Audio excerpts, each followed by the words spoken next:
आज जो मैं आपको सुना रहा हूँ कहानी, शायद सुनने के बाद आपकी आंखों में आ जाएगा पानी। ये कहानी लगन, समर्पण, निष्ठा और साथ की है। ये कहानी जितनी मेरी है उतनी ही आपकी है। इस कहानी का जो मुख्य किरदार है वो हमारे आपके जीवन का आधार है। वो आपके लिए ज़्यादा, अपने लिए कम बनी है। हाँ जी, बिल्कुल सही समझ रहे हैं आप। वो हमारे आपकी पत्नी है। वो हमारी आपकी पत्नी है। कभी आपने सोचा कि वो आप एक के साथ रिश्ता जोड़ा था, लेकिन एक के साथ रिश्ता जोड़ने के लिए उसने घर, गली, आंगन, मोहल्ला, सखी, सहेली, माँ बाप, न जाने कितनों रिश्तों से अपना मुंह मोड़ा था। याद करिए, जब आपके साथ ब्याही थी और आपके घर आई थी तो बहू, भाभी, दुल्हन, न जाने कितने नामों के साथ बुलाई जाती थी। ये सुनकर के वो मन ही मन मुस्कुराए जाती थी। घर के सारे लोग उसी के भरोसे रहते थे। शायद इसीलिए अंग्रेजी में हम उसे हाउसवाइफ कहते थे। कुछ ही दिनों तक उसने दुल्हन होने का आनंद जिया। फिर झाड़ू, पोछा, बर्तन, चूल्हा, चौका, इन सब ने उसको जकड़ लिया। रोज हमारे लिए नाश्ते से लेकर खाने तक कुछ खास रखना, हमारी लंबी उम्र के लिए न जाने कितने उपवास रखना। कुछ महीनों बाद किलकारी गूंजी तो सारे ख्वाब सजे। वो मां बनी तो हम भी बाप बने।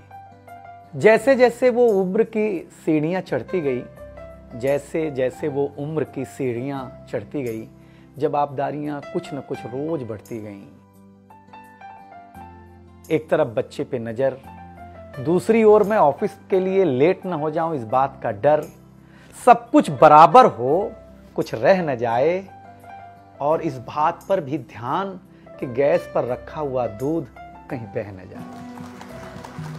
घर वालों की फरमाइशों का चूल्हा जो एक बार चलता, घर वालों की फरमाइशों का चूल्हा जो एक बार जलता, तो कब सुबह, कब शाम, कब रात हो गई उसे पता ही नहीं चलता।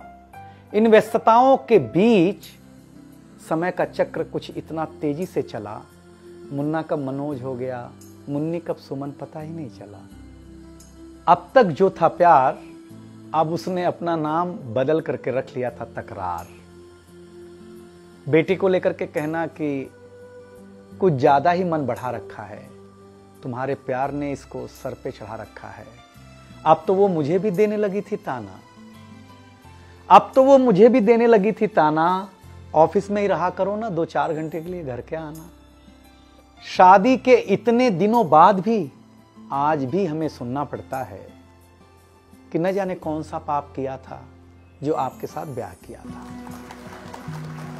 और ये तो रोज की थी कहानी। कितना जोर से कहना कि घर के सारे सदस्य सुन लें कि एक दिन बीमार होती हूं ना, तो एक दिन बीमार होने पर किसी को कोई देता नहीं है 1 गिलास पानी, लेकिन जैसे ही उसे आपके तबीयत खराब होने का होता आभास, आकर के बैठ जाती थी आपके पास। याद तो होगा ना, वो मीठी बातों के साथ माथे पर विक्स लगाना और साथ में कान में यह भी कहना कि कल सुबह अगर अच्छा ना लगे तो फिर ऑफिस मत जाना। लेकिन एक दिन समय ऐसे मोड़ पर ले आता है जहां बदल जाता है जिंदगी का ताना बाना। थाली में रोटी रखते हुए उसका ये कहना कि बेटी जवान हो गई है, क्या अब लड़का भी मुझे ही ढूंढने होगा जाना। शादी तय हो जाने के बाद 1-1 रुपया जोड़ना, पैसे कम पड़ने पर खुद का कंदम तोड़ना। सब कुछ हो जाएगा मुझे ढाढ़स बढ़ाना, सब कुछ हो जाएगा मुझे ढाढ़स बढ़ाना। विवाह का गीत खुद रोते हुए गाना। याद तो होगा ना आप लोगों को ये गुजरा हुआ जमाना।